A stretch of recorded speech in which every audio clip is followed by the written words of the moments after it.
வணக்கம்.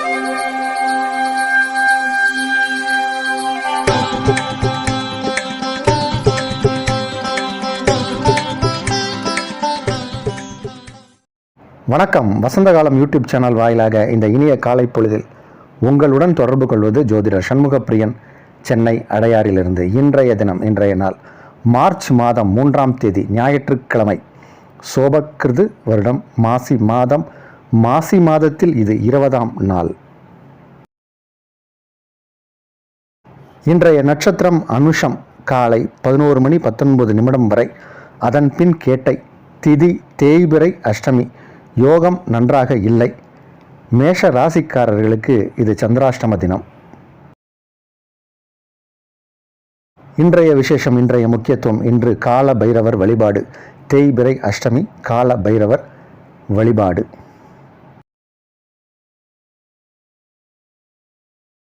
இன்றைய தினத்திற்கான ராகு காலம் மாலை 4:30 மணி முதல் 6 மணி வரை. யமகண்டம் நண்பகல் 12 மணி முதல் 1:30 மணி வரை. குளிகை நேரம் பிற்பகல் 3 மணி முதல் 4:30 மணி வரை.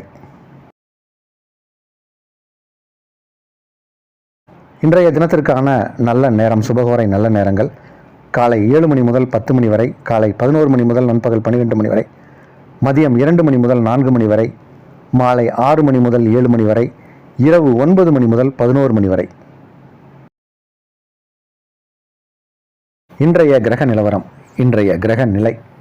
மேஷத்தில் குரு, கன்னியில் கேது, விருச்சகத்தில் சந்திரன், மகரத்தில் செவ்வாய் சுக்கிரன், கும்பத்தில் சூரியன் சனி, மீனத்தில் புதன் ராகு.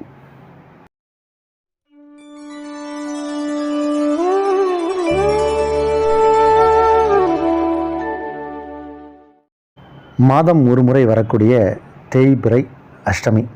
தேய்பிறை அஷ்டமி அன்று சிவ ஆலயங்கள் செல்ல வேண்டும். அங்கே பைரவருக்கான மாலை நேரத்தில் சிறப்பு பூஜைகள் நடைபெறும். அதில் கலந்துக்கிறதுனால நமக்கு என்ன பலன் அப்படின்னா, எதிரிகள் தொல்லை, மறைமுக எதிரி, நேர்முக எதிரி, இந்த மாதிரியான விஷயங்கள்லாம் உண்டு. சில பேர் நம்ம வளர்ச்சியை பார்த்து பொறாமப்படுவாங்க. அந்த கண் படுதலே நமக்கு வளர்ச்சியை தடுக்கும். சில விஷயம், நம்ம ஒரு புது கார் வாங்கியிருப்போம், எதிர் வீட்டுக்காரன் பார்ப்பான், ஒரு சின்ன ஸ்க்ராட்ச் ஆகிடும், கோடு விழுந்துடும், நமக்கு மனசு கஷ்டப்படும். ஒரு புது ஷர்ட்டு போட்டு வெளியே போக முடியாது, ஆணியில் போட்டு ஷர்ட் கிளியும். இதெல்லாம் கண் திருஷ்டி. இதெல்லாம் எப்படி கண்ட்ரோல் பண்ணுறது அப்படின்னா, பைரவர் வழிபாடு பண்ணும்போது நமக்கு எதிரில் இருக்கக்கூடிய, நமக்கு தீமை செய்யணுமோ இல்லது கெட்டது நினைக்கணும்னு நினச்சிட்டு இருக்கிறவங்க விலகி சென்று வருவார்கள். நம்ம சுகமாக வெளியே சென்று வரலாம், அல்லது தடை இல்லை அப்படின்னு நினச்சிக்கலாம். இதுதான் தேய்பிறை அஷ்டமி, காலபைரவரோட விசேஷம். பைரவருக்காக சிறப்பான சன்னதிகள் தமிழ்நாட்டில் நிறையா இருக்குது. அதில் சீர்காழி ரொம்ப முக்கியமான சன்னதி. அஷ்ட பைரவருக்கான தனியாக 8 விதமான பைரவர்களை அங்கே பிரதிஷ்டை செஞ்சுருக்காங்க. அங்கே பார்க்கலாம். அது மாதிரி நிறைய கோயில்களில் பைரவருக்கு விசேஷமாக பூஜைகள் நடக்கும். ஆனால் ரொம்ப பிரத்யேகம் எங்கன்னா காசி தான். காசியில் இருக்கக்கூடிய பைரவர் ரொம்ப விசேஷமான பைரவர். நிறைய பேருக்கு காசி போகணும்னு ஒரு எண்ணம் இருக்கும். ஒரு முறையாவது வாழ்க்கையில் காசி சென்று வர வேண்டும் என்று எண்ணம் இருக்கும். அந்த அன்னபூரணியை பார்க்கணும், விஸ்வநாதரை பார்க்கணும் அப்படின்லாம் நினைப்பாங்க. காசிக்கு நம்ம போகணும்னா அதற்கு கால பைரவர் நமக்கு அனுகிரகம் பண்ணணும். அதனால் கால பைரவரை, காசியில் இருக்கக்கூடிய கால பைரவரை நம்ம இங்கேயே மானசீகமாக வணங்குவதால் அவர் நினச்சா மட்டும்தான் நம்மளால் காசிக்கு கிளம்ப முடியும். அதனால் இன்றைய தினம் மாலை நேரத்தில் சிவ ஆலயங்களில் பைரவருக்குன்னு தனி சன்னதி இருக்கும். அங்கே சென்று நீங்கள் வணங்குவதால் காசிக்கு செல்வதற்கும் வாய்ப்புகள் கிடைக்கும். இன்றைய தினம் தேய்பிறை அஷ்டமி, கால பைரவர் வழிபாடு. மேஷராசிக்காரர்களுக்கு இன்றைக்கி சந்திராஷ்டம தினம். உங்கள் ராசிக்கு 8ஆம் இடத்தில் சந்திரன். நான் பொதுவாக சந்திராஷ்டமம் அப்படிங்கும்போது எல்லாருக்குமே கொஞ்சம் ஜாக்கிரதைன்னு சொல்லுவேன். ஆனால் மேஷராசிக்காரர்களுக்கு சந்திரன் நீச்சமாக ஆகிடுறார். அதனால் ரொம்ப பயப்பட வேண்டாம். உங்களுக்கு நன்மையான நாளாக தான் இது இருக்குது. அதே மாதிரி 3, 6 கிரகமான புதன் இப்போ 12ஆம் இடத்துல நீச்சமாயிட்டார். அதனால் அவர் வலுவிழந்துட்டார். அப்போ 6ஆம் இடம் அப்படிங்கிறது கடன், ருணம், ரோகம், சத்ரு அப்படின்னு சொல்லக்கூடிய இடம். அந்த ஸ்தானத்துக்குரிய கிரகம் நீச்சம் பெற்றதால் அது உங்களுக்கு ஒரு நன்மை. அப்போது எதிரிகள் பயம் இல்லை, உங்கள் கை தான் ஓங்க போகுது. அதனால் இந்த நாளை பொறுத்த வரைக்கும் உங்களுக்கு வெற்றிகரமான நாள். எந்த காரியத்தை எடுத்து செய்தாலும் அதில் வெற்றி நிச்சயம். இந்த நாள் நல்ல நாள். ரிஷபராசிக்காரர்களுக்கு 2, 5 கிரகம் புதன். அவர் இப்போது ராசிக்கு 11ஆம் இடத்தில் ராகுவோடு இணைந்திருக்கிறார். புதனை பொறுத்த வரைக்கும் அந்த இடத்துல அவர் நீச்சமாக இருந்தபோதும் ராகுவோடு இணையும் போது புதனுக்கு ஒரு விதமான வலிமை கிடைக்கும். அதனால் உங்களுடைய சொல் ஆற்றல், செயலில் ஒரு நல்ல ஸ்திரத்தன்மை, வருமானம் நல்லாயிருக்கும், பதவி உயர்வு கிடைக்கும். இப்போ நீங்கள் செய்யக்கூடிய வேலையில் உங்களுக்கு ஒரு மதிப்பு மரியாதை கிடைக்கும், பதவி உயர்வு கிடைக்கும், சம்பள உயர்வு கிடைக்கும். இந்த நாள் யோகமான நாள். மிதுன ராசிக்காரர்களுக்கு இது ஒரு யோகமான நாள். உங்கள் ராசி அதிபதி 4க்கும் உடைய கிரகம். அவர் இப்போது கேந்திரமாக பலம் பெற்று 10ஆம் இடத்தில் இருக்கார். அவர் நீச்சம் பெற்றாலும் ராகுவோடு இணையும் போது புதனுக்கு மறைமுகமாக ஒரு வலிமை கிடைக்கும். அதனால் உங்களுடைய தொழில் நல்லா நடக்க போகுது. வியாபாரத்தில் நல்ல முன்னேற்றம் காணக்கூடிய நேரம். வருமானங்கள் இரட்டிப்பு வருமானம் அப்படின்னு சொல்லலாம். அந்த அளவுக்கு வருமானம் ஏற்படும். நல்ல நாள். இந்த நாளை பொறுத்த வரைக்கும் உங்களுக்கு எல்லா விதத்திலும் நன்மைகள் நடக்கக்கூடிய ஒரு நாள். உங்களுடைய பலம், உங்களுடைய கை ஓங்கக்கூடிய நேரம். நீங்கள் எந்த காரியத்தை எடுத்து செய்தாலும் அதில் விசேஷமான ஒரு நேர்த்தி, ஸ்திரத்தன்மை எல்லாம் ஏற்படும். யோகமான நாள். கடகராசிக்காரர்களுக்கு நேற்றைய கிரகநிலை தான் இன்றைக்கும். உங்கள் ராசி அதிபதி நீச்சன் அப்படின்னு சொல்லக்கூடிய இந்த சந்திரன் நிற்கக்கூடிய ராசி அதிபதி உச்சம். அப்போது நீச்சனுக்கு வீடு கொடுத்த கிரகம் உச்சம். இது ஒரு நீச்சபங்க ராஜயோகம்னு சொல்லக்கூடிய நேரம். ரொம்ப அருமையாக இருக்குது. அதே மாதிரி 3, 12 கிரகம், நன்மை செய்யாத ஒரு கிரகம் புதன். அவர் இப்போது நீச்சமாக இருக்கார். அதனால் இதெல்லாமே உங்களுக்கு கடகராசிக்காரர்களுக்கு நன்மை, யோகம், பெரிய அளவில் வெற்றி, நல்ல வாய்ப்புகள்லாம் தேடி வரும். அதே மாதிரி இப்போ 8ஆம் இடத்தில் சனி பகவான் இருக்கார். அதனால் இந்த 8ஆம் இடத்தில் இருக்கும்போது திருமண விஷயத்தை யாரும் பேச மாட்டாங்க. ஆனால் சுக்கிரன் உங்கள் ராசிக்கு 7ஆம் இடத்தில் இருப்பதால் இப்போ திருமண முயற்சிகள் எடுத்தால் அது வெற்றிகரமாக நடக்கும். இந்த நாள் நல்ல நாள். சிம்மராசிக்காரர்களுக்கு இது ஒரு யோகமான நாள். அதில் இருக்கக்கூடிய மாணவ மாணவிகளுக்கெல்லாம் இப்போது சிறப்பான ஒரு எதிர்காலம், படிக்கக்கூடிய வாய்ப்புகள்லாம் ஏற்பட போகிற நேரம் இது. மேல் படிப்பு படிப்பதற்கான ஆர்வமும் நீங்கள் விரும்பிய காலேஜோ இல்லை சீட்டோ நீங்கள் எங்கே விரும்புகிறீங்களோ அந்த இடத்துல கிடைக்கும். மேல் படிப்பு படிப்பதற்கு யோகமும் நேரமும் நல்லா இருக்குது. அதே மாதிரி உத்தியோகத்தில் உயர்வு உண்டு. வேலை தேடி கொண்டு இருப்பவர்களுக்கு வேலை கிடைக்கும். இஷ்டப்பட்ட இடத்துல வேலை கிடைக்கும். கஷ்டப்படாமல் வேலை செய்யலாம். ஊதிய உயர்வு உண்டு, சம்பள உயர்வு உண்டு. நேரம் நல்லா இருக்குது. இந்த நாள் எல்லா விதத்திலும் நன்மையாக நடக்கக்கூடிய நல்ல நாள்.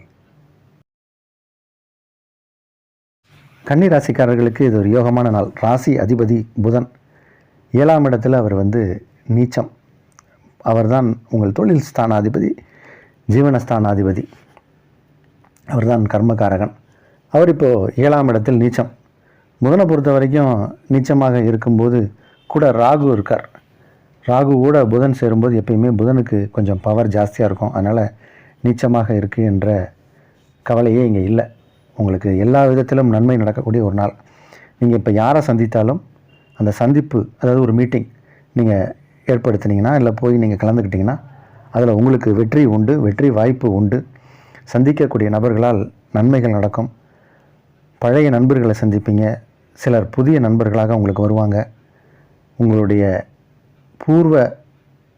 பூர்வீக இடங்கள் அதற்கு போயிட்டு வரக்கூடிய வாய்ப்பு உண்டு. சிலருக்கு தெய்வ அனுகிரகங்கள் உண்டு.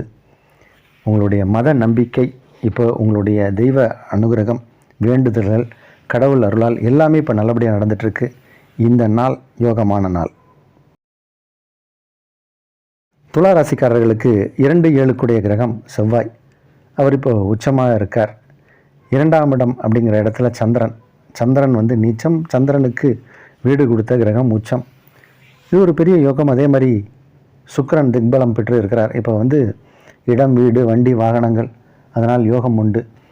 சில பேர் விவசாயிகளாக இருப்பாங்க. விவசாயமே தொழிலாக கொண்டவர்கள் இருப்பாங்க. அவங்களுக்கெல்லாம் ரொம்ப இப்போ நேரம் நல்லா இருக்குது. மகசூல் நல்லா இருக்கும். அறுவடை நல்லா பண்ணுவீங்க. உங்களுடைய பூமியில் விளைந்த பொருட்களுக்கு நீங்கள் எதிர்பார்த்ததை விட அதிகமாக இப்போ வருமானம் கிடைக்கும். பூமியால் லாபம், பூமி மூலம் லாபம். அப்போது நிலத்துக்கு அடியில் இருந்து எடுக்கக்கூடிய சுரங்கங்கள், அந்த மாதிரி மைன்ஸ், இந்த மாதிரி என்னென்னமோ இருக்கோ அது எல்லாமே. அதனால் உங்களுக்கு இப்போ யோகம்தான். பெரிய அளவில் நன்மை நடக்கக்கூடிய நாள். சில பேர் வீடு வாடகை விட்டு அதை அந்த ரெவன்யூ வச்சு தான் சாப்பிடுவாங்க. இப்போ நீங்கள் எதிர்பார்த்ததை விட இப்போ வீட்டுக்கு டிமாண்ட் இருக்கும், வாடகை அதிகம் வாங்கலாம். இந்த மாதிரி ஏதாவது ஒரு ரூபத்தில் இப்போ உங்கள் கைக்கு பணம் வந்துக்கிட்டே இருக்க போது மனம் மகிழ்ச்சியாக இருக்கும். யோகமான நாள். விருச்சிக ராசிக்காரர்களுக்கு இது ஒரு அதிர்ஷ்டமான நாள். உங்கள் ராசிக்கு 9 கூடைய கிரகம், பாக்யாதிபதினு சொல்லக்கூடிய கிரகம் சந்திரன். அவர் இப்போ உங்கள் ராசியில் நீச்சம். உங்கள் ராசியில் நீச்சமாக இருக்கும்போது அந்த நீச்சனுக்கு வீடு கொடுத்த உங்கள் ராசி அதிபதி உச்சம். இது ஒரு யோகம். அதே மாதிரி 8 அப்படின்னு சொல்லக்கூடிய இடம், 8ஆம் இடம் அப்படிங்கிறது ஒரு நல்ல இடம் கிடையாது. அந்த இடத்திற்கு சொந்தமான புதன் இப்போ நீச்சமாக இருக்கார். அதனால் உங்கள் ராசியை பொறுத்த வரைக்கும் இப்போ உங்களுக்கு ராசியான நாள். உங்கள் ராசியே உங்களுக்கு ராசி. அந்த மாதிரியான ஒரு யோகமான நாள். எந்த காரியத்தை எடுத்து செய்தாலும் அதில் வெற்றி உண்டு. வியாபாரம், சிறு தொழில், பெரிய தொழில், சேவை சார்ந்த தொழில், டாக்டர், வக்கீல்னு எந்த துறையில் இருந்தாலும் நீங்கள் அதில் இப்போ உங்களுக்கு ஒரு இலக்கு இருக்குது. சென்ற ஆண்டில் நீங்கள் சம்பாதித்த தொகையோட இந்த ஆண்டில் அதிகமாக நீங்கள் சம்பாதிச்சிருக்கீங்கன்னு சொல்லி இந்த மார்ச் மாதம் நீங்கள் கணக்கு பார்க்க போகிறீங்க. அந்த அளவுக்கு ஒரு பெரிய அளவில் வளர்ச்சி உண்டு. இப்போ இந்த மாதமே நீங்கள் டார்கெட் அச்சீவ் பண்ணுவீங்க. ரொம்ப யோகமான நாள். இந்த நாள் நன்மையான நாள். தனுசு ராசிக்காரர்களுக்கு சந்திர பகவான் 8 கூடையவர். அவர் 12ஆம் இடத்தில் நீச்சம் பெற்றது ஒரு யோகம். விபரீத ராஜயோகம் ஏற்படும். ராசிக்கு 2ஆம் இடத்தில் சுக்கிரன் செவ்வாய். இது ஒரு பெரிய யோகம். இது ராசிக்கு 2ஆம் இடத்தில் சுக்கிரன் செவ்வாய். தன லாபங்கள் ஏற்படும். விரும்பிய பொருட்களை வாங்குவீங்க. உங்கள் எண்ணம் போல் வாழ்க்கை அமையும். சில பேருக்கு ஆடை அணிகலன்கள், சில ஃபேன்சி பொருட்கள், அவங்க ஆசைப்படுற பொருட்கள் கிடைக்கும். காதணிகள் கிடைக்கும். நெக்லஸ், ஃபேன்சி குட்ஸாகவும் இருக்கலாம், அது ஆடம்பரமான வைடூரியம் பொருட்களாகவும் இருக்கலாம். இந்த மாதிரி ஏதோ ஒன்று கிடைக்கும். ஒரு நல்ல ஒரு அனுபவம் இன்றைக்கி ஏற்படும். சில பேருக்கு சின்ன ஒரு ஷார்ட் ட்ரிப் மாதிரி வெளியூர் எங்கேயாவது சென்று வருவாங்க. சினிமா, நாடகம், நாட்டியம், அது மாதிரி என்டர்டெயின்மெண்ட் ஓரியன்ட் டேவாக இருக்க போது இந்த நாள் ஒரு விசேஷ நற்பலன் கூடிய நாள். சில விருந்து உபசரணைகளை கலந்துப்பாங்க. விரும்பிய உணவை ருசித்து சாப்பிடக்கூடிய ஒரு நாளாகவும் இருக்கும். இந்த நாள் நல்ல நாள். மகர ராசிக்காரர்களுக்கு திருமண யோகத்திற்கான நேரம். திருமணத்திற்காக உங்களுக்கு தேதி குறிக்கக்கூடிய நேரம் வந்தாச்சு. திருமண யோகம், திருமண தடை விலகியது. திருமண யோகம் வந்தாச்சு. கெட்டி மேளம் கொட்டப்போது, வீட்டில் சுபமங்கல விஷயங்கள் நடக்க போது. நல்ல நாள் இன்றைக்கி மகர ராசிக்காரர்களுக்கு. திருமணம் சார்ந்த முயற்சிகள் வெற்றியடையும். யோகமான நாள். கும்பராசிக்காரர்களுக்கு இப்போ பதவி உயர்வுக்கான நேரம். உங்களுக்கு இப்போ அலுவலகத்தில் முக்கிய பொறுப்புகள்லாம் கொடுப்பாங்க. சிலருக்கு விரும்பிய இடத்திற்கு இடம் மாற்றம் ஆகும். சம்பள உயர்வோடு இடம் மாற்றம் கிடைக்கும். இப்போது உங்களுக்கு முக்கிய பொறுப்புகள் கிடைக்கும். சில பேருக்கு நீங்கள் இருக்கக்கூடிய ஃப்ளாட்லேயே உங்களுக்கான சில வேலையை கொடுத்து அதுக்கு ஒரு ஹானர் பண்ணி உங்களுக்கு கௌரவிப்பாங்க. இது மாதிரியான சில முக்கிய பொறுப்புகள் வழங்கப்படும். சமுதாயத்தில் உங்களுக்கு ஒரு அந்தஸ்து கிடைக்கக்கூடிய நேரம். உங்களுடைய கௌரவம் உயரக்கூடிய நேரம். உங்களுடைய வெளிவட்டார பழக்க வழக்கங்கள் அதிகரிக்கக்கூடிய ஒரு நேரம். உங்கள் வார்த்தைக்கு இப்போ மதிப்பு மரியாதைக்கு கூட போகுது. யோகமான நாள் இது. மீனராசிக்காரர்களுக்கு மிக மிக அதிர்ஷ்டமான நாள். 5 கூடைய கிரகம் 9ஆம் இடத்தில். ஒரு திரிகோணாதிபதி மற்றொரு திரிகோணம் சென்றால் அது யோகம். 5 கூடைய கிரகம் சந்திரன். அவர் 9ஆம் இடத்தில் நீச்சம். நீச்சனுக்கு வீடு கொடுத்த கிரகம் 11ஆம் இடத்தில் உச்சம். இப்படி எந்த விதத்தில் பார்த்தாலும் மீனராசிக்காரர்களுக்கு மிக மிக யோகமான நாளாக இருக்குது. இன்றைக்கி உங்களுக்கு ஒரு என்டர்டெயின்மெண்ட் ஓரியன்ட் டேவாக இருக்க போது உங்களுடைய ஃபேமிலியோட பொழுதை கழிக்க போகிறீங்க. வெளியே போய் சென்று வர போகிறீங்க. குறிப்பாக உங்களுடைய பிள்ளைகளின் வளர்ச்சி முன்னேற்றத்தை பார்த்து நீங்கள் ஆனந்தப்பட போகிறீங்க. பிள்ளைகளால் உங்களுக்கு யோகம், உங்களால் உங்கள் பிள்ளைகளுக்கு யோகம். யோகமான, நலமான, வளமான நல்ல நாள் இது.